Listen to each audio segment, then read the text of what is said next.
We're recording, All right. and Um, we are live on Facebook as We're, well. li- we're What's live on up? Facebook. What's up, Jimmy? How you doing, buddy? I'm not Jimmy. You're Jimmy. I'm Brandon. Okay, cool. Well, that Look at means me. that I don't have I'm to Brandon. ask. I'm Brandon. I just What are saw you that. talking about, bro? Well, cool. That means you get to ask all the fucking questions tonight, and I This just get is to this, sit here this and do the Brandon. easy part. I, Yeah, I'm the one who's doing the interview here. nice. Fuck yeah. This is exactly what I needed. Self-esteem just straight out the window from the get-go. That's the way to do it. All I can think is as we start this is Todd's comment about the Seinfeld reference. He's like, worlds are colliding. It's just going to stay in my head through this entire interview. I'm going to go ahead and get this shared over to my news feeds and everything. Do it. So everybody can join in on all the fun, and I can maybe Todd will pop in on the comment section and start giving a shit. So Yeah. Well, cool. I think that is on there as well now, and we'll go ahead and get cracking to it. So what have you been up to, Jimmy? What's your day been like today? Oh man. Believe it or not, Christmas tree decorations. And Christmas tree, man. It's not even Thanksgiving yet. I know my daughter just wants, Yeah, once the kids come into the equation, it's on their timeline. like literally 2 days after Halloween, she wanted Christmas. Well, of course, if it was up to the kids, they'd have Christmas every damn day. She asks every night before she goes to bed. She's like, when is Santa coming? And I have to tell her, like, in days. Have it calculated down to the absolute second. Pretty much. That's pretty much where it's at. So, that's it. Put the tree together. And then, of course, she painted my nails. She did them like every color of the rainbow. That's You great. can see that. Look at that. Well, cool. You got to leave that in there for the next video you're shooting. Oh yeah, right. So she just, she's hilarious. So that's all my day's been so far. Like, I'll probably, get it back into mixing on the record for a little later tonight. Well, nice. Cool. Well, let's go ahead and jump into these questions I've written down to ask the man himself. You got a list of questions. I thought we were just going to wing it. Oh, dude, no. This is, I know all my Hollywood lights, you probably can't see that, but I'm going professional, man. I have to come with the questions. I only have like 2 brain cells left. I can't go off of my judgment of, what I need to ask. Okay. Well, cool, man. So you're in Vegas now. Is that where you're originally from? No. I'm originally from Venice, California. Okay, cool. So, yeah, and I grew up in, literally, I didn't live far from the Venice Boardwalk. I lived on, my house was basically, well, I shouldn't even say a house, apartment, was basically on Lincoln Boulevard and Venice Boulevard, which is, I believe it's 1.5 miles from the beach. So cool. Yeah, so that's where I grew up. And during the also just to not to give people a time reference, but like Dogtown years and the Venice punk scene and all of that. So we're talking like the 1940s, right around then. Yeah. Tell me more about it, Grandpa. I am glad you figured out how to use Zoom as well. No, that's great. So how long were you there? Pretty much my whole life, that whole area kind of has like a bunch of different areas, like where it's like Venice, and then like right next to Venice is Mar Vista. And, I basically, we bounced between Venice and Mar Vista, but I did move to Michigan for 4 years. Okay. So yeah, I lived in Michigan for 4 years. So I got some Midwest, time in me as well, and believe it or not, that's where I started like earning money as a musician, is in Michigan. Yeah. So in California, what was it like coming up as a young Jimmy out there playing music? What was your real first experience, getting into, playing guitar or singing or starting bands or stuff like that? Right. Well, I mean, we'll go back to like, age 7 to opening up. You know, met this new friend. His name was Sean, and he was like, "You ever heard of Kiss?" And I'm like, "No." And he's like, "Oh, they wear makeup. The bass player spits blood and fire, and um, like, and he's like, oh yeah, and then like the lead guitar player, his guitar smokes." And I'm like, "No way." And he goes, "Let's go to my house." So we went to his house, and he busted out all his Kiss records, and he showed me Kiss Alive 2.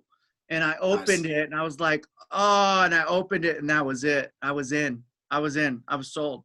That was basically like, this is what I want to do for the rest of my life, with Nice. among millions of others, Yeah, that was a big album for everybody. So obvious. Uh, Now, was your favorite part of Alive 2? Was it the studio side or was it the live tracks? No, it was the live tracks. It was the live tracks. I used to lay there with, I remember I would lay there with the stereo on. It was my brother's stereo, actually. He's like 6 years older than me. But I'd lay there with the stereo on, and just listening, closing my eyes, imagining that I was there, you know, with all the Kiss records. I'd be looking at, Kiss Alive 2 like that, and then like, laying backwards like that. And then whatever album I'd listen to, I'd pull out the sleeve if there was lyrics in there. I'd be reading along with them. And I full imagination of visualizing myself already being a musician.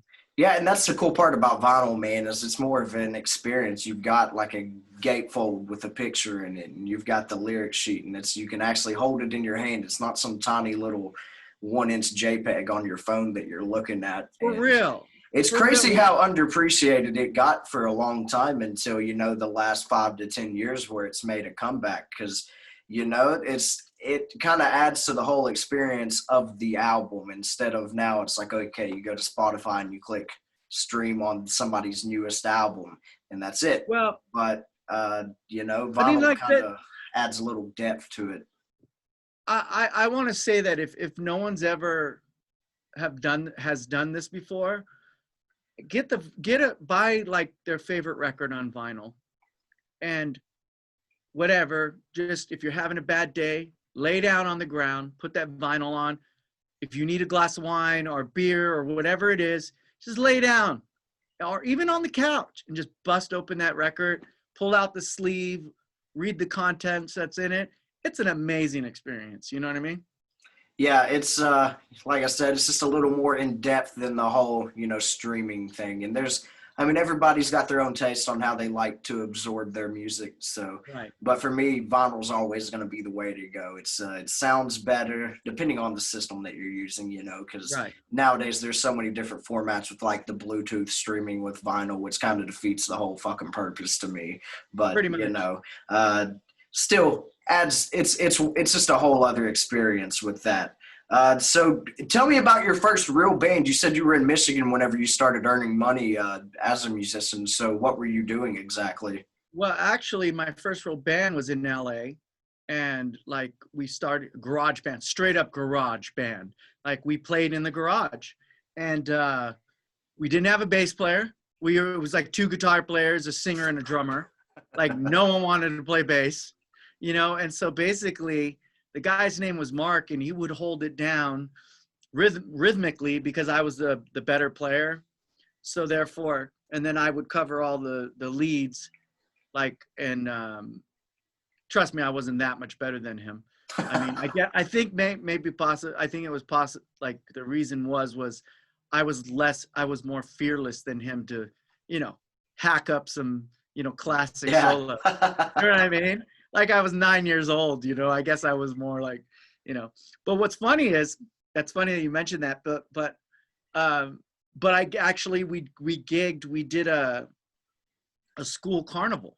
We played a school carnival, and they set us up. And what was funny was like, we show up, and it was a Mormon private school. And we our set list was like Cocaine by Eric Clapton, Shout at the Devil by Motley Crue. Um, what else? You know, like Photograph and Rock of Ages from you know, Def Leppard. I'm trying to think of what other tunes, but I knew they were all like, you know, some Jimmy Purple Haze, of course, was in there, and Hey Joe. You know, we're at like this, you know, this Mormon school singing about, you know, Hey Joe. You know, Yeah, heard you that's shot great. your woman down, shot her down the ground. You know, So, you guys are playing shit you want to hear. You know, not taking the situation into account. You know, playing the shit that you're comfortable playing. oh yeah, well, I mean, like, but we only knew like 10 songs, you know? So that's all, you know, that's all we knew. And it was funny because it was just like, you know, we were set up on concrete. We're getting shocked on the microphones. Oh I don't know if man. you've ever done that before. Oh, dude, that's bringing back like PTSD for me. Literally now, unless I'm on like a pretty big stage, I'm afraid to step up to the microphone for the first Right. time every night. Right. Like, I mean, like you don't know what playing music is if you haven't been shocked by your microphone playing on Not concrete. just a little shock to where you're like, okay, that's actually really dangerous what's happening right there. Right. So yeah, that's always a big fear of mine now, is stepping up to the mic for the first time.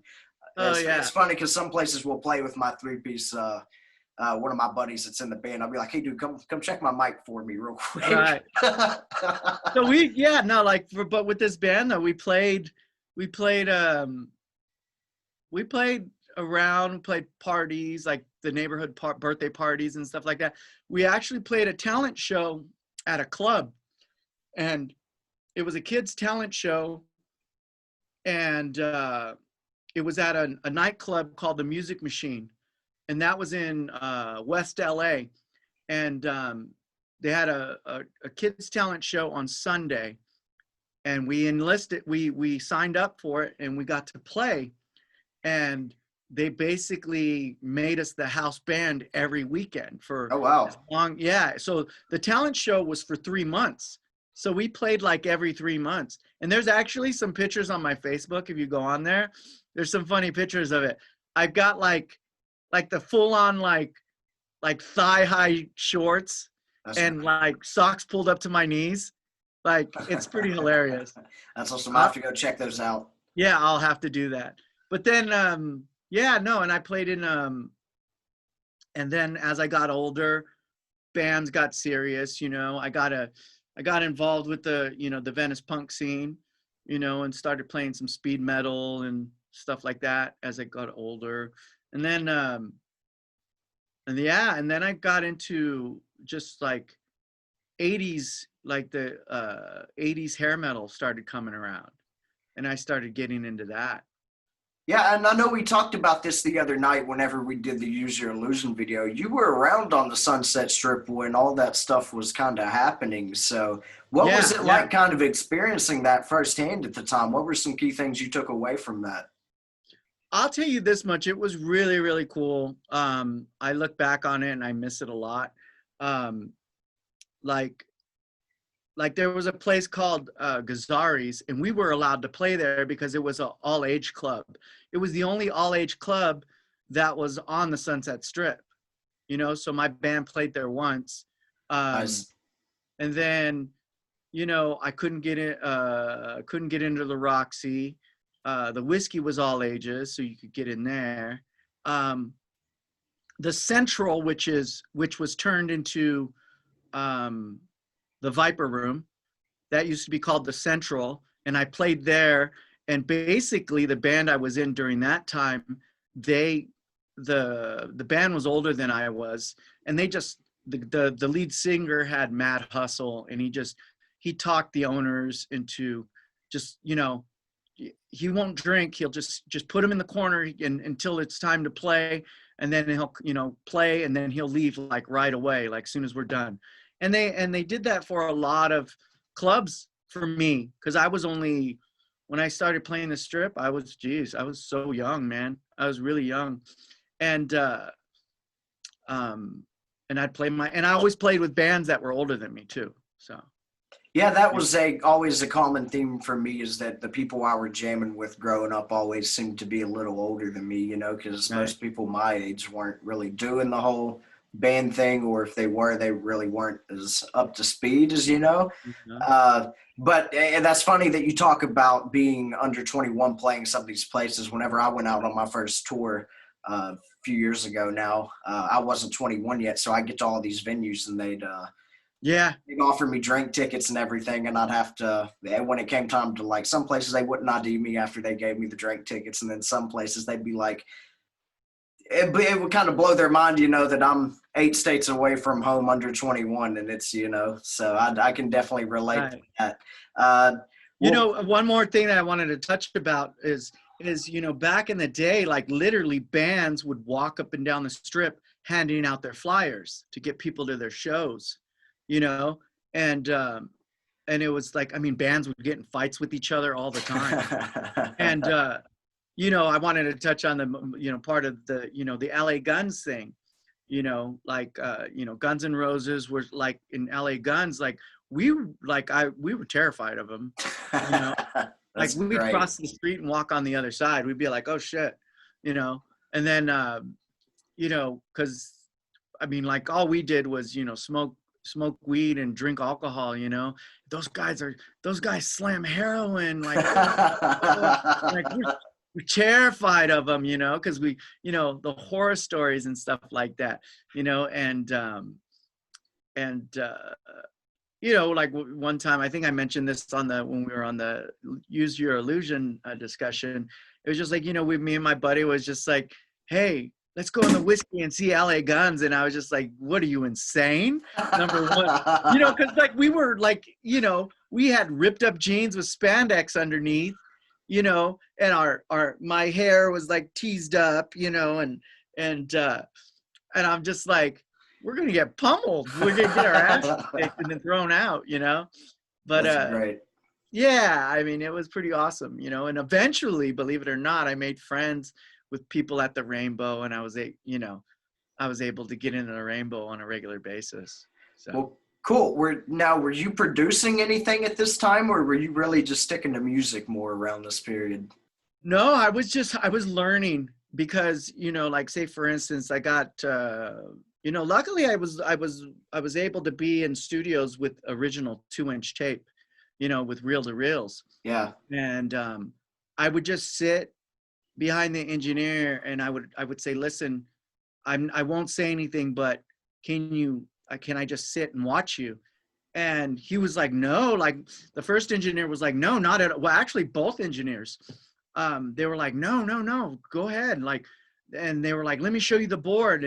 And basically he brought me on his console. I don't remember what kind of console it was, but he was like, if you learn how to work one channel, you can work them all. And I was like, whoa, because the console, a 24 track console looks It's crazy. intimidating. Yeah. Yeah, when you're 14 years old, 15 years old, you're looking at that console and you're like, wow, like that thing's insane. So, Yeah, it looks like something out of, like, the Millennium Falcon or something like oh, that. but you still want to touch the faders. You still want to touch on the faders. And what studio was that? That studio was it was in West LA. It was a east of, it was just a couple buildings east of West LA Music. And yeah, and it was a 24 track studio in there.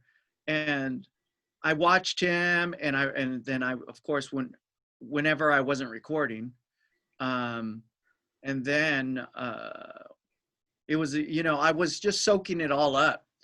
I didn't start producing stuff till, like, I got a 4-track, and then that's when I started, like, experimenting and trying to do stuff on my own.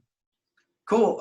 So what was it that really made you want to dive into the producing side of the world? Was that a conscious decision you made before getting into the studio, or once you got into the studio and kind of saw stuff like that 24 track deck, was that something that, inspired that? Well, that was like, I was inspired by that, where I always wanted to be in the studio. And I actually recall saying to one of my band members, I was just like, I could just be in here for hours and hours and never leave. And he was like, oh yeah, yeah, me too. But it's true, you know, like I can stay in studios forever. I really like, I love the whole process. I love the whole process from beginning to the end. Um, but I didn't like production kind of like, it kind of happened. When did it happen? Because when I was in Michigan, I was alone. I was alone a lot. And I had my 4-track out there. And I had no one to, you know, at when I first couple of months I was out there, I knew no one. It was a small town called Lexington, Michigan. It's very small. Ironic. Yeah, right? Like if you do the whole thumb thing here, it's like right here. It's like it's like an hour and 45 minutes from Detroit. Okay. Cool. But 1,000. And so I just started creating myself and just trying to, you know, do that. And I think it all happened because I knew at an early age in life about creative energy and how it ebb and flows, you know, like you can be on a creative high, but then you can be on a creative low where you're not creating anything, and it's you're not much inspired, you know. Yeah. And so always on the high, I would always want to capture as much as I could, and I guess that like I found myself always waiting on other players, like bass players or drummers or this or that, you know.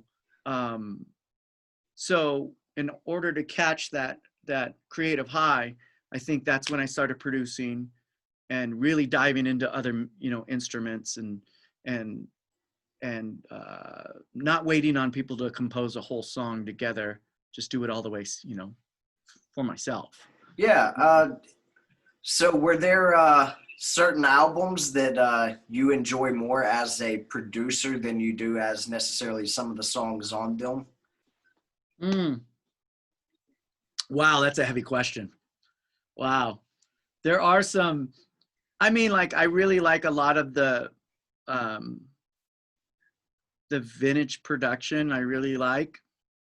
I like the whole fact of people, you know, recording in different environments versus just a you know, a studio. Like, hey, let's go to a studio. I find sometimes it gets stale, where back in the 60s and 70s, like, you know, they would rent out a house, you know, and record in one room. And believe it or not, I actually did that. Age 20, I recorded one of my Hollywood bands. I produced it and recorded it, engineered it. We rented all of this equipment from Guitar Center. We had a hookup where one of the managers was like a girlfriend of ours, her boyfriend managed the whole store. And so he hooked us up for like $300, and we were able to get a reel-to-reel 6-track Boss X recorder, a mixing console, mics, like everything that we needed to record a 4-song demo. And we, our bass player at the time, he was a rich guy. His parents had a lot of money. They had a pipe organ built into the house, and this one room, the acoustics were amazing. So I said, we need to record in this room. So we rented all of that equipment, got it in that room, and spent a weekend recording in there. Nice. Yeah, just like, you know, like Led Zeppelin, when, you know, like, you know, the way they recorded John Bonham's drums and stuff like that. You know, I was the big castle. Yeah. So, you know, we did, you know, I did that. And to be quite honest with you, I mean, like, it's not like I knew what the hell I was doing. I mean, I knew more than the band. That's the best way to learn how to do things, though, is just, you know, throw yourself to the wolves and just get in there and do the damn thing. I mean, that's how, I mean, like, I kind of, you know, when computer age started moving in, I kind of moved away from that area. But then I got thrown back in there again because number one, I couldn't afford to pay these engineers to record on a computer. And number two, I was just like, I'm just going to get get a computer and learn how to record myself and just do it all myself again. Because I always had, I went from a 4-track recorder, I went to a 16-track recorder, and I've always had tools to record with. But when the computer age hit, I was terrified of computers. But now I'm like a computer nerd, Yeah. So when did you really make the transition from the tape over to the digital world? Wow. Believe it or not, I just started, I wish I could remember the year, but it was I want to say it was I want to say it was like 97, 98, somewhere around there. And what happened was my dad built computers. So I asked him, hey, can you give me a computer? I want to, start, I told him I wanted to start recording on, computer, like using, recording software. And he got me a computer, and I was using Cubase for the first time. And believe it or not, I got a call from a music producer, and he worked on films. His name was Tim Truman, I believe. I believe that was his name. Okay. He did the Miami Vice soundtrack, and he did cool. Yeah. And I met him, believe it. I mean, the way I was a personal trainer, and I taught martial arts and fitness for like rich people. You know what I mean? Like nice. I was like a Beverly Hills, Beverly Hills Ninja. Beverly Hills martial arts guy. Like anyone was all like, oh yeah, you don't like doing cardio, do martial arts with Jimmie and you'll do great cardio. And so people would, book me. I'd be booked solid. But anyway, I met Tim Truman at a gym, and his trainer was like, oh, Jimmie does music. You guys should, link up. And, he kind of blew me off. He was just like, oh, he was just like, yeah, whatever, but out of the blue, he called me and he goes, listen, he goes, I have a Jim Belushi movie that I'm working on. And he goes, every composer that I've went to cannot do, they've rejected their music. They go, it's a scene. An assassin is following a girl, and she goes into this goth club, and she ditches them through the goth club. But what I need, he goes, I need the live music that the band on stage is playing. He goes, can you do that? And he goes, it's got to be heavy. It's got to be, dark. And I said, yes, call you back. I go, let me call you back. And I called him back in 15 minutes. And I go, I think I got something for you. And then he goes, let me hear it over the phone. And I was blown away because I was just like, really, over the phone? Like, you want to hear this over the phone? Like, he was like, no, I need it like yesterday. He's like, let me hear it. And so I played it over the phone, and he goes, I wrote it in 15 minutes, keep in mind. He goes, I think you got it. He goes, I think you have something there. He goes, can you send it to me? Like FedEx it to me. And I go, yeah, I get it to you right away. And so I go, but all I have is tape. He goes, it's okay, send it to me. So I sent him a cassette tape of this song, okay?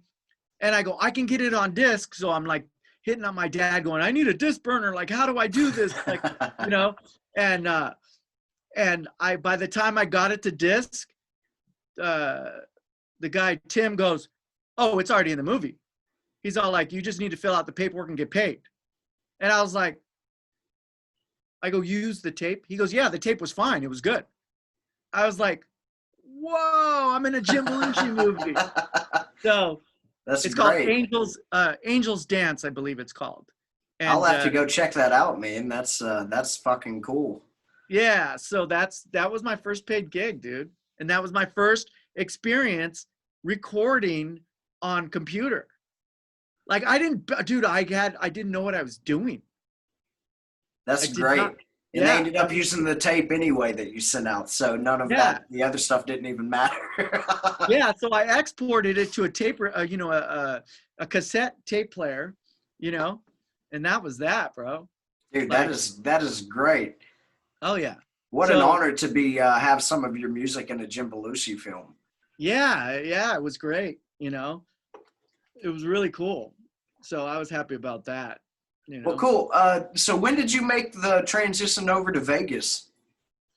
Oh, that didn't come until later. Like, I mean, I went through a few different bands. We were signed. Like, say for instance, my band was managed and signed to Mike Muir, Suicidal Tendencies label. Oh wow, Um, cool. yeah, and um, like say for instance, like me and Robert Trejo used to be great friends. Oh wow, Yeah, nice. yeah. I mean, because he grew up in the same neighborhood, so um, he'd come see my band all the time. He was the best, man. He would stand in front of my because I was playing guitar and singing. It was basically this was way before Limp Bizkit, but it was like punk. It was like punk rock and rapping. And my buddy, his name's Mike Jensen, aka Milkbone. He passed away just recently. He just passed away last year, actually. Um, but yeah, he was the MC, and we were signed to that, and Mike Muir. And then what happened was in the process of recording, actually, the Australian live CD Suicidal for Life, there's I think there's 3 of our songs on the extra CD. Oh wow. But it's only the Australian version. Well, cool. Now I've got another rare gem I gotta go find to add to my musical collection. Yeah. So um yeah, and then recording the album, we were basically recording the album. We were recording in I believe his name is Michael Bloom. He engineered like a Virgin with Madonna and Oh stuff like wow. that. Okay. Yeah, like we were in the studio with him, and then we just had some disagreements with the music production. Like and it started taking a turn away from our original sound. And I spoke up. I'm like, this is not who you signed. Like this is not our original sound that you signed us for.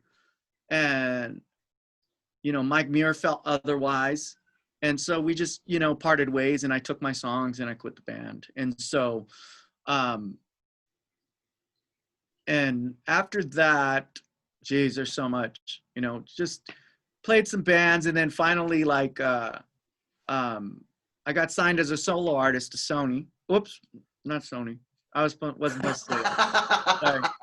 um, and I got dropped. I'm already getting the emails right now telling me to take this shit down. No, I'm just kidding. Right? Yeah, I got dropped. Well, damn. And I got dropped. Yeah, I'll get there. Sorry, it's a long story. Anyway, I got dropped. I was signed as a solo artist, and then I got dropped, and and it was due to my, believe it or not, I was like very on top of it. Like I wasn't accustomed to, like, you tell me, like, say for instance, hey, we're doing this interview at this time. I'm on point. You know what I mean? I'm on time.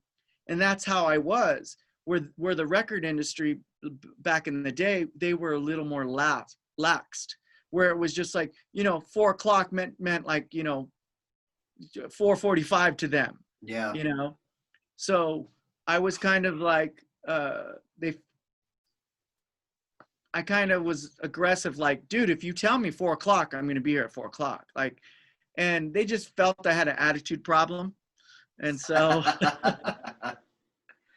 and so they let me go. And then I got turned off by music for a minute. And a friend of mine said, well, you're very creative in a lot of different things. Maybe, music isn't where you're supposed to make your mark. Maybe it's acting. He goes, try acting. And I was like, acting?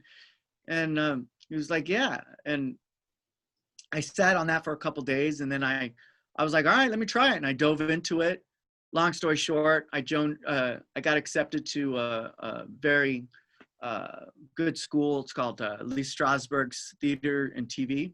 Okay. And I was taken under the wing of Sally Kirkland. She was she's an actress as well. She actually, what did she do? She was an Academy win-up against Cher. An Okay. Academy Award. Yeah. Nice. So, but anyway, she took me under her wing, and I got moved up to the honors classes and stuff like that. And I actually did a film with, I got casted for a film with Cuba Gooding Jr. Oh, wow. Yeah. And so, but I skipped a little smaller chunk of that. The way I got casted was I was seeing all of these short films get, being done, and I got, and I saw the production behind it, and I was just like, wow, almost like the mixing console, like, wow, this is huge, but I wasn't a fan of the scripts. I was like, these scripts are not good. So I started writing my own scripts. And what happened was this is a good note for everybody to actually pay attention to. I was shooting my second short film. We had some cast members that were being difficult on set, and they were giving me problems, stressing me out. And at the end of the shoot, the footage wasn't as good as it could have been. And I was just like, well, I was really upset. And I was like, well, what I'm going to do is make a really good trailer and then send it out to everybody. So I made like a 2.5 minute trailer and made it really, really good. And I sent it out to all my contacts, people even that I barely knew. And that's how I got the Cuba Gooding Jr. film. The film's called, what is it called? Line Watch. Okay. It's called Line Watch. Cool. And what happened was the director was part of my email list. And he just happened to click on the YouTube link. Like, he was like, let me see what this guy's doing. And he literally called me up on the phone and offered me the part. And I said, yeah, I'll take the part. And he goes, production will call you in a couple days. Well, 2 weeks I didn't hear from him. But then finally I got the call from production. And, production was just like, listen, it's between you and another guy. And they were like, but I heard that you were a martial artist and you can do your own stunts, like fight scenes and stuff like that. I said, of course. And they're like, okay, well, the job is yours to turn down.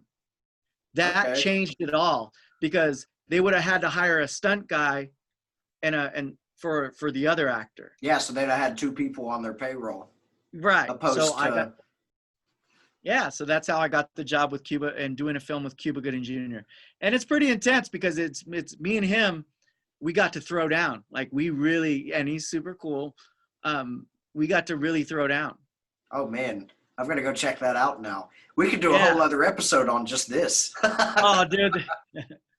But yeah, that was a lot of fun, man. And then, let me see. I was acting and I was having fun, but my heart missed music. And so therefore I was going through Craigslist for some random reason. I'm probably looking to buy gear or something. And I saw an ad from Las Vegas saying, like, we need someone who knows 80s music that's for a paid gig in Las Vegas. And I answered it, and it was my buddy John. Well, he's my good friend now, but I barely knew him. His name was John Magnus. And he said, like, send me a video of you, like, in your living room performing tunes. And he gave me 4 songs to perform, and I did that. And he's like, well, okay, yeah, the gig's yours. He goes, but you gotta, like, it doesn't pay enough to give you a room, so you gotta find your own, room. And I said, don't worry about it. I know people in Vegas. And what I did was, I didn't know anybody in Vegas at the time. And so what I did was drove out there, And it was so funny because halfway through the drive, my fiance, I was engaged at the time, got super jealous and broke up with me on the drive. Oh man. Oh yeah. And I was just like, but you know, I got to do this music thing. So I was like, fine, if you want to go, pack your stuff up and go. So did I you was just pull like, over at a gas station and kick her ass out, or what? Did you? oh, she wasn't even in the car. She was Oh, at okay. home. Okay. That makes Yeah. a little more sense. I was gonna say, damn, that had to be an awkward ass car ride the rest of the No, way. no, this was all on the cell phone. Oh Like, man. yeah. And so I got to the gig and did the gig and did it poorly. Yeah, like I was like, wow, these guys are really, really good. Like I was like, these Vegas players are really, really good. And then John was like, you got a place to crash, right? And I'm like, yeah, don't worry about me, don't worry about me. And I went to Mandalay Bay, found a corner, and parked my car there and slept in my car. Rock and roll. And then okay, now listen to this. And so the next morning, I went to a local gym off the strip, like, you know, somewhere off the strip. And I was like, yeah, I moved in the area. I'd like to check out your gym. And they're like, okay, cool. Here's a day pass. So I went in there, worked out, and then I took a shower and I was like fresh and clean. Nice. So that's, believe it or not, I stayed the whole weekend, and that's what I did. And I networked, and, you know, I met Chris Brady of Hell Yeah, and Brian Duffy of the Garage Boys, and me and Chris Brady took me to lunch, and he kind of gave me the run of the, you know, on what to do, what not to do. And he was like, you know, show me, you know, he showed me the ins and outs. And ever since, you know, I just kept coming back to Vegas every weekend. And after about a month, I started getting called on gigs. That's awesome. And I never left. That's the way it seems to happen. You just end up going someplace and you're just stuck there. So when did you start working with Todd, and how did you run into him in Vegas? Oh, Kearns? What happened was, oh, this is funny. I played in the Spasmatics for years. You know, though, the 80s band Spasmatics? I'm not too familiar, and I'll probably take a bunch of shit on for this probably, but no. Oh, no. They're just a cover, you know, they're just a 80s cover band, like, you know, and they dressed up as nerds. And, okay. You know. Oh, that makes sense. Spasmatics, I see tying with the name. So I was playing with those guys for a long time. And then like, say, for instance, but I wasn't like, it wasn't enough work I needed more. And so I started my hustle, and I started figuring out how to book my own shows for my own bands. And so what happened when I started a band, and started a band, and I'm trying to think of who was the original guitar player on it. But the bass player was Sean Coos, you know, and Sean Coos played for, you know, Tony Lewis, who just recently passed away, of the Outfield. Oh, you know? okay. Yeah. He toured with him, and then he also was he played with Joan Jett and the Blackhearts for 12 years, you know. Nice. So I had Sean Coos on bass. I believe it was my drummer Al Serrato was on drums, and who was the guitar player that canceled? Oh, Jason Walker. So Jason Walker was on the gig, but then called up Doc Ellis and goes, dude, I double booked myself. And so he was like, can you fill in? And he's like, sure. And so Doc came. Me and Doc played together because Doc has subbed for the Spasmatics before. So we've met before. And Doc came on the gig, and he was just like, we did the gig, and he was like, that was a lot of fun, man. He goes, let's do it again. And I said, sure. I said, any bookings I get, I'll call you first. And so we were just gigging as a cover band. And then he, you know, he was just like, then he, what happened? Oh, I wanted to do original music again. So I said, hey, let's do some recordings. And everyone was down. And I was like, okay, cool. And then as the recording was going on, Doc had to do a show with Todd. I think it was an Anti-Star show. And so Doc was like, yeah, you should come out. And I said, yeah. And so I came out. Actually, I got a new lens for one of my cameras. So I was like, perfect. I'm going to bring my camera and shoot some footage and take some pictures, you know? And so that's the gig I went out with. I shot footage and this and that, and then was in the green room. And then that's when Doc introduced me to Todd, and then we fell in love.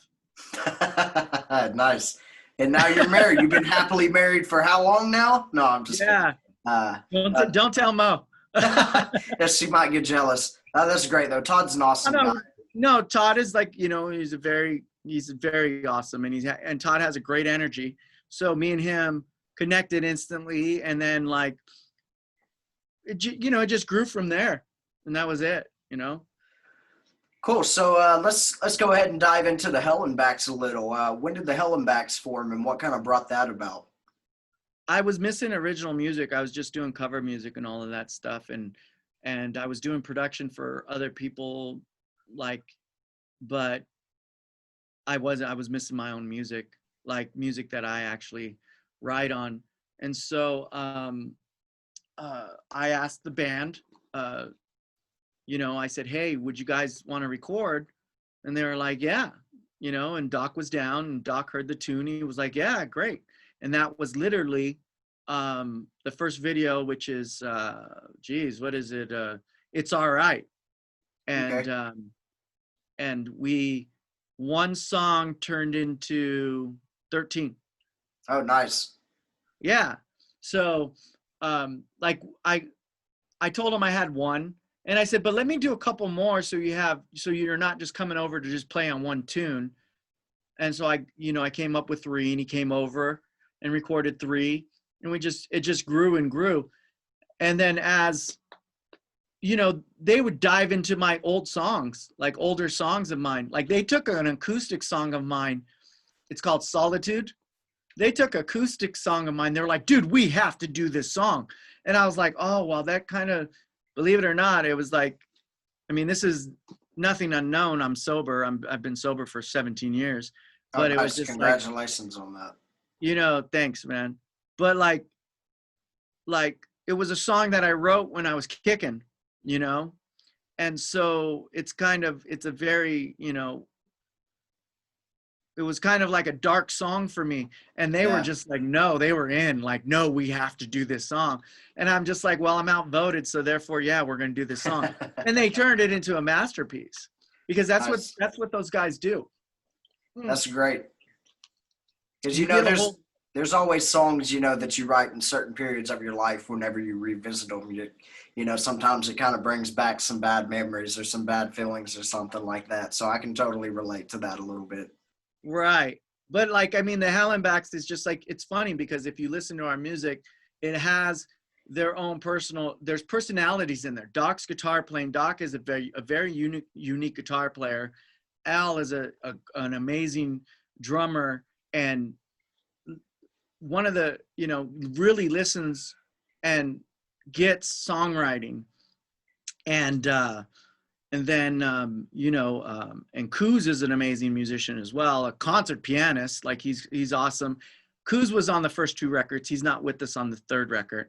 But like it was, everyone's personality, shows. I basically just am the skeleton of the song, and then everyone starts putting on the meat, the muscles, the arteries, and the heart, and gives it the heartbeat. You know what I mean? Yeah. So. And that's kind of what's been fun about doing this Monfield record, is that, I get these parts of the songs to Todd, Jeremy, and Matt and all of them. And it's like, once they all add their stuff, it's like a whole different monster than what it was whenever I send it to them. So it's always interesting when you get those other perspectives added into it. And we all know how hard it is to get 4 or 5 grown men to agree on something. So when you find those guys that you can gel with, it creates for a pretty special experience. Well, see, that's the key thing about like great songs is, and I'll give this advice to, like the key thing about songwriting is don't get married to a part. Don't get married to a certain riff. Don't get married to a certain drum beat. Don't get married to a certain melody. Don't get married to a lyric, because that will hinder you. That will kill your whole song. Yeah, it was funny. Me and Todd did this interview with Mitchell Fawn the other day, and it got brought up about him working with Mutt Lang, and he kind of touched on that kind of subject where you'll have two or three songs that you've kind of, they're like your children at that point. You've babied them and you've kind of poured your heart and soul into them, and then it's like, out of all that, you might keep one verse where it's like, well, this is a good verse, and then the rest of the song is kind of restructured. So I totally get that sentiment of not being hung up on one part, because when you have a band situation like that, there's so many other moving parts that you can't take that shit personal whenever it kind of strays away from the original idea, because when it becomes a team effort, you got to make it a team effort. You can't just like hinder, like you said, by just your own ego on certain parts. Right. And it's just like, you got to remember that, like, you're playing for the song, you're not playing for yourself.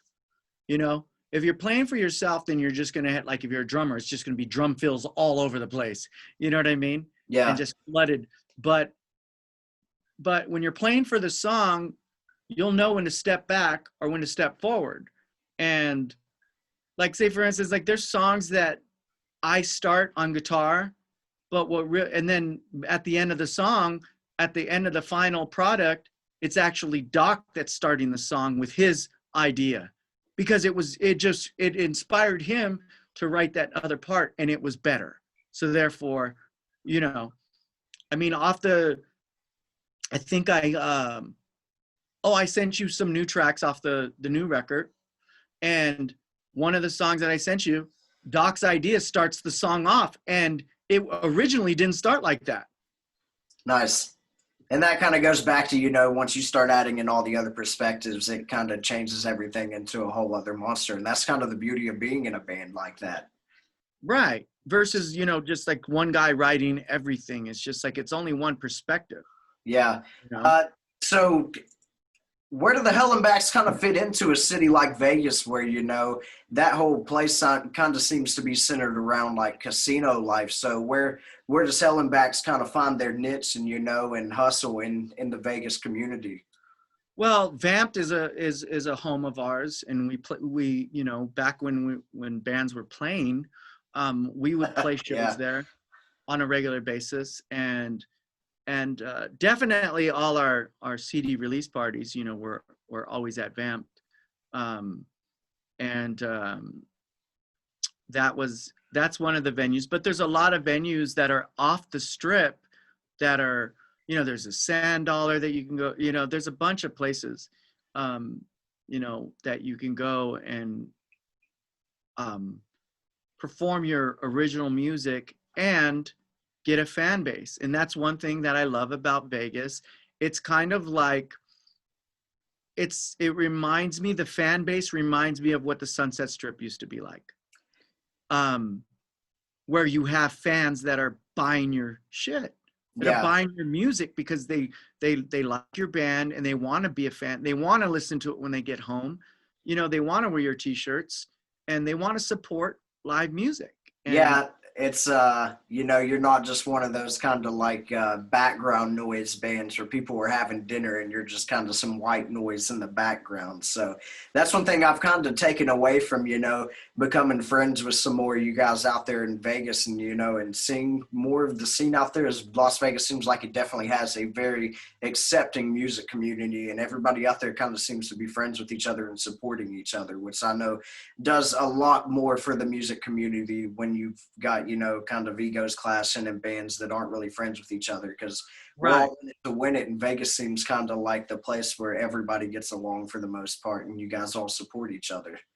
For the most part, yes, and bands support bands, and I show up to support other bands that I dig. If I'm not working, I'm gonna go check them out at their live shows, and as I said, man, it's just like Vegas reminds me of the Sunset Strip the way it used to be, where it was just like, love, music, partying, having a good time.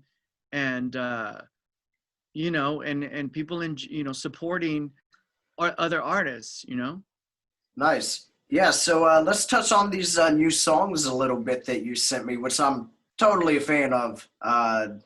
Do What You Do. And the second one, I might get the name wrong, so don't kill me. Death Kiss. Yeah, Death Kiss. Dude, that one was great. And so I'm a sucker for three pieces, and I know that this isn't a three piece, but what I'm getting to is, so I'm really big on background vocals, and that song I love the chorus where it's kind of like layered with you, and then the background vocals kind of playing off of each other. So and Right. the production is on point on that one. You did a fantastic job with the vocals on that one. So I'm excited for other people to hear this as well whenever it comes out. But Yeah. so as far as these new songs, were these was this older material that you kind of brought back into the equation, or is this fresh material?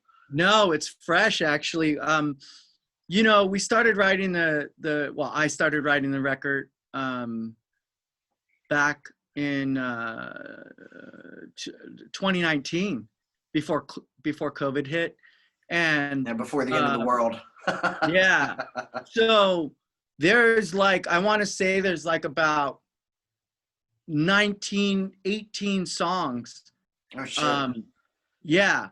But as the writing went, I don't know what happened. I don't know if it was if it was because of COVID or whatever, but it just took a style turn, and it still sounds like the Hellenbacks, but it's, I guess, more aggressive, more, what would you say it is? Because you have both records, and you know. One thing that I kind of took away from it is the first two records kind of have this, up tempo, not necessarily, I don't want to use a party vibe, but, good vibes coming out of these songs. And then these are, a little more epic or something you might hear on like Use Your Illusion 2 versus like Use Your Illusion 1. Yeah. So there's a little more they're more layered, like I said, is one thing I took away from not necessarily just the production point, but where you've got the vocals kind of playing off of each other. It's a little more I don't know, I would epic's a good word for that, I think, is what I took away from these newer tracks compared to the other albums. Okay, well, I'll tell you this much. What happened, like, we'll talk about Death Kiss for a moment. Death Kiss is actually, it was inspired by a show called Penny Dreadful. Okay. And Penny Dreadful is basically, it's with Eva Green, and it's on Netflix now. It just literally went on Netflix just recently. But it's a 3-season miniseries, and they tell the story of Frankenstein, Dracula, the werewolf, Dorian Gray, and a little bit of Jack the Ripper in there. Okay, but I'm gonna have to go check this out. Dude, it's amazing. It's amazing. So lockdown and COVID, this thing kind of inspired me, and this album just it's been written different than the last two. So Death Kiss is literally about a female vampire and her turning a human into a immortal, and she wants to take over the world with him, and he turns on her. Okay. So that's what that song's about. And so there's actually like 4 songs that are inspired by Penny Dreadful. Okay, so I'm gonna have to go watch this before I go back and reinsert myself into these songs. Oh yeah. So, but the new record is I don't know. It's just like we just pushed ourselves. I guess you want to say, because we started doing that swampy feel good stuff, and which we're like cool, but we just pushed ourselves to grow as artists and musicians. Yeah, So, and I definitely feel the more aggressive thing, and I want to touch on this song a little bit, the Love Breeds Love song, and that's right. the one that's, I get the aggressiveness on that, not just, we'll touch on the like lyrical side of it, but that music is dude, that's a dirty riff when it comes in on that. And I get a very much Rage Against the Machine feel whenever that riff kind of kicks in. It's Right. yeah, I love that. It's just that the drastic cutoff from the intro into that riff, man, that's fucking killer. So kudos to you guys on that. And Thanks. going towards the lyrical side of that, man, what really made you want to step out, you know, and because that's a bold stance to take in public, which it shouldn't be. I will go ahead and say that should not be a bold stance to take, but unfortunately in the climate that we're living in, it is, and it's a very polarizing subject for some reason because some people just don't get the gravity of it. And Right. so, but what kind of made you want to step out, you know, and use your platform for something like that?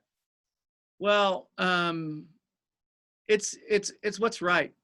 Yeah. And normally I'm not I don't come out, I mean, I really don't, you know, voice myself politically on social medias and stuff like that.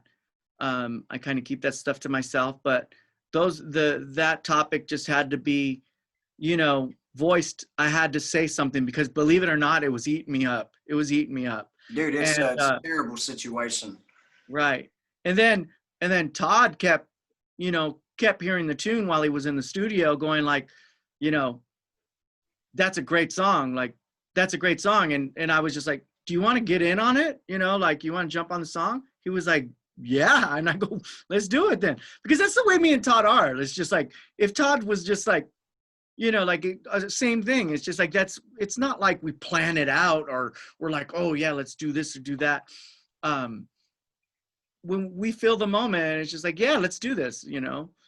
And so Todd wanted to jump on this tune and I'm more than welcome, you know, happy to have him jump on, you know? And, oh no, Todd, I don't think you're good enough to play on this track. Nothing sorry, like Todd. that. Yeah. I don't know. Yeah. No. And It's always, I love hearing your guys' vocals together on that. You know, just even that first line where you guys harmonize on "Defend My Queen" is what I'm all about, dude. yeah. Todd's harmony to your main line on that just adds so much, and that's just fucking great. That's one of the lines that I constantly catch myself it's stuck in my head. That little line and melody right there. So good job on that. That is lyrical content aside, just the actual melody on that is fucking killer, dude. Thank you, man. I appreciate it. But like, you know, I mean, me and Todd's been on almost every record. So why break tradition, you know? Yeah, of course. And, you know, kind of going back to the whole heaviness of that song, it's, I don't really consider it a political thing. It's a more of what's right and what's wrong. And that's exactly. Yeah. That's so why, yeah. You're right. I have to give you guys a lot of kudos for that because most people wouldn't be comfortable taking a public position like that, let alone writing a whole track about that situation. For anybody that's listening that doesn't know, the song kind of touches on the Breonna Taylor case here in Kentucky. So if you don't know about that, definitely do your research on it. And, you know, that definitely, it hit a little close to home with me because for anybody that doesn't know, I'm in Lexington, Kentucky. So I'm only about an hour from Louisville and there's still protests going on here in Lexington almost nightly downtown. And, you know, so that kind of, it kind of resonated with me a little more, you know, being here in Kentucky and that kind of being a huge situation here. So I just have to give you guys kudos for like having the balls to come out and do something like that. And I wish more people would, because I feel like if more people were willing to say shit about stuff like that, then maybe situations they wouldn't think they could get away with as much shit as they do. I mean, I'm not going to lie. I mean, I lost some fans and whatever, but whatever. It's just like, fuck it. Those aren't people you want in your corner anyway. That's for sure. Yeah. I've had a situation or two that's touched not on that subject specifically, but, you know, hindering around that whole area. And, you know, I've taken some public stance on that, which like you, same as you, I try not to do anything on my pages politically or anything like that, you know, just kind of take a step back. But you know, at some point it stops being a political thing and what's right and what's wrong. What's right and what's wrong, for sure. And that says a lot about you guys that, you know, you're willing to do something like that. So just a big kudos for me for, you know, coming out and doing that. And the song's fucking killer. Like I said, lyrical content aside, it's a killer track. So Thanks, man. that riff is fucking great, man. And I always catch myself singing that "Defend My Queen is what I'm all about" line. It's Yeah. always stuck in my head whenever I'm just walking around the house or something. Thanks, man. So cool. As a couple other things I wanted to touch on before we got out of here. Sure. So you produced Bruce Kulick's parts for the new Ace record. Yes. Tell me about how your relationship with Bruce got started. Well, I met Bruce through Todd. Okay. And what happened was Bruce's normal studio that I guess he used was just I don't know, I guess he wasn't available or he moved or something, I'm not sure. But then Todd was like, hey, because he knew that I don't just let anyone in my studio, it's not just, I don't rent it out by the hour. Yeah. It's not that type of studio. So he was just like, yeah, like, Bruce is looking for someone, to record him for a song. And, would you be down? And I said, sure. And so he gave me my number. Then we talked about it. And then, Bruce came over, recorded a song, and we got along really well. And after that, we've done quite a few tracks. I want to say at least, because he gets hired to do work from other bands and other stuff like that. But I want to say that we've done like probably 6 songs. Okay. And then he hit me up and he was like, hey, and this is really, really hilarious. He goes, I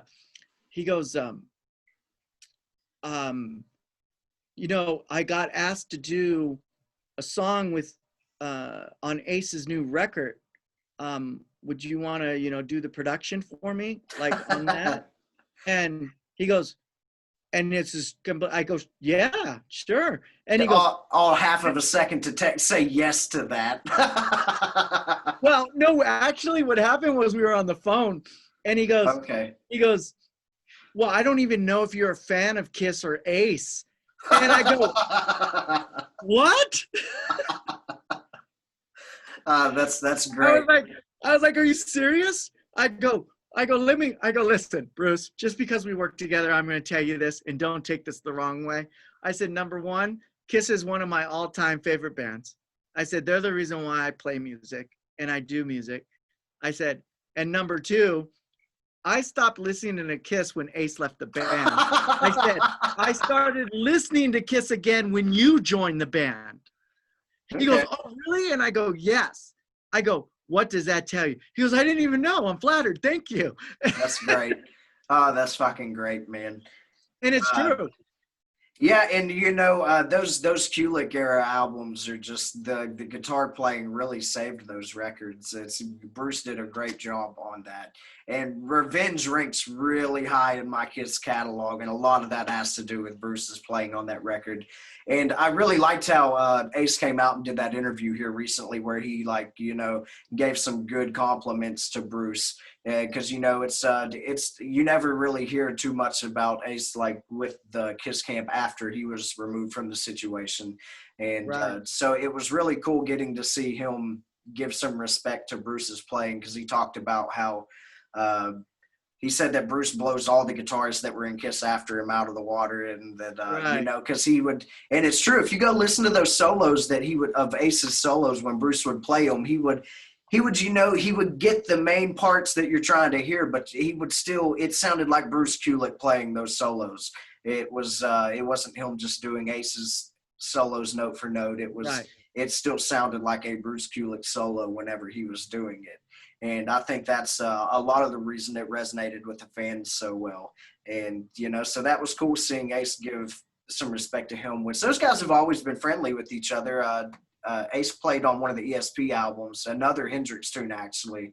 Oh, wow. Back in the 2000s. I can't think of the song that it was, but they did another Hendrix tune on one of the ESP records. But dude, that's awesome that you you told that to Bruce.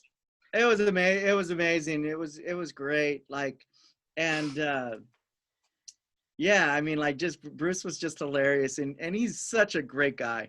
He really is. He's such a nice and humble guy. And he's like, when he just said, I don't even know if you're a fan of, Ace or Kiss or anything like that. I'm like, of course I am, man. Yeah, that's awesome. And for me personally, I know everybody kind of ranks their Kiss guitarist a little differently. But for me, my personal taste is Ace is my favorite that was in the band, because that 70s Kiss, man, that was a whole Yeah, experience. Uh, but if we're talking technical skill and everything, Bruce was the best guitarist that was in that band, in my opinion, for as far sure. as just For knowing sure. their instrument and everything. So, Right. and like I said, Revenge ranks really high in my Kiss catalog now. So that's Yeah. Bruce's playing Nice. is fantastic all over that record. Uh, Nice. well, cool. I know that had to be a treat working with him on that. Okay, Sure. last thing, and it's good. We're kind of on the Kiss segue. Just going to throw this in at the end now. So today is the anniversary of Music from the Elder. Oh. So where does that rank in your Kiss catalog? What do you think about that record? That's got to be the most controversial Kiss record of all time. Oh, wow. Wow. Yeah, I'm trying to slither out of that album. Answering that question. I was like, as I said, I was a very, 70s, Kiss fan. Very, very 70s Kiss fan. And then when they got like Vinnie Vincent in, I kind of like was checking out. And then it took oh man.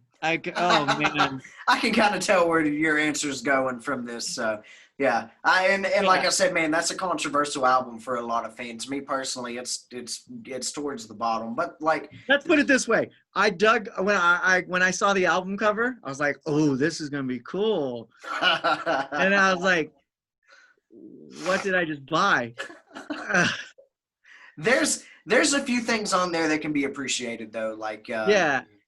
World Without Heroes. That's a great tune, and Ace's song on there, Dark Light. I mean, all of Ace's songs always sounded like Ace. So if there's Yeah. one thing to Yeah. take away, Dark Light was a pretty good song off that. And there's other cool stuff. I just always find it a little unfortunate that was Eric Carr's first album with the band, because Right. you think of Eric Carr and you think of powerful drums, and then you're listening to songs like Just a Boy and that stuff. So it's Dude, you got like my temperature went up when you asked me about that. your face turned red, man. Yeah, dude. I It's got cool. kind of like, oh. Well, cool, Jimmy, dude. I thank you so much for coming on and giving me a little bit of your time and doing this interview. Oh, it's my pleasure, man. I can't wait to go back and watch this later so I can make fun of myself. Well, cool. All right, I'm gonna go. Thank you for having me, brother. Yeah, everybody go check out the Hellenbacks, Jimmy's stuff. It's great rock and roll if you just love good rock and roll, and that's stuff to listen to. So I'm gonna go ahead and in the live stream and the recording now.